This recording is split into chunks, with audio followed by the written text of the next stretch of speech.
बहुत समय पहले की बात है। एक छोटे से गांव में एक बूढ़ा आदमी रहता था। गांव के लोग उसे पागल समझते थे क्योंकि वह हमेशा कहता था कि उसने एक भूत देखा है। लोग उसकी बातों पर हंसते थे और उसे मजाक का पात्र बनाते थे। उस बूढ़े आदमी का नाम रामू था। वह हमेशा कहता था कि गांव के पास वाले पुराने पेड़ के नीचे एक भूत रहता है। उस पेड़ को गांव के लोग पहले से ही अशुभ मानते थे क्योंकि कई बार वहां से रात में अजीब अजीब आवाजें सुनाई देती थीं। लेकिन किसी ने कभी इस पर ध्यान नहीं दिया था। एक दिन गांव के कुछ लड़कों ने सोचा कि क्यों ना उस बूढ़े आदमी की बात की सच्चाई को परखा जाए। वे रात को उस पुराने पेड़ के पास गए। अंधेरा हो चुका था और पूरा जंगल खामोश था। उनके पास सिर्फ एक टॉर्च थी।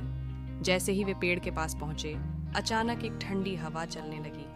पेड़ के पत्ते सरसराने लगे और एक अजीब सी आवाज सुनाई दी। लड़के घबरा गए, लेकिन उन्होंने हिम्मत नहीं हारी।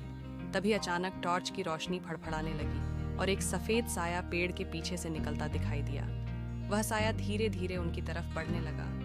लड़के अब बुरी तरह डर गए थे।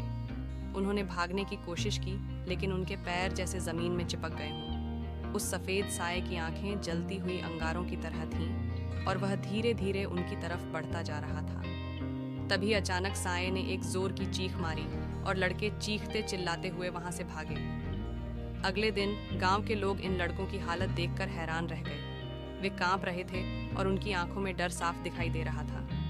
उन्होंने गांव वालों को बताया कि रामू की बात सही थी, उस पेड़ के नीचे वाकई में भूत है। इसके बाद गांव के लोग उस पेड़ के पास कभी नहीं गए और रामू की कहानी गांव में मशहूर हो गई क्योंकि अब सब जानते थे कि भूत सच में होता है।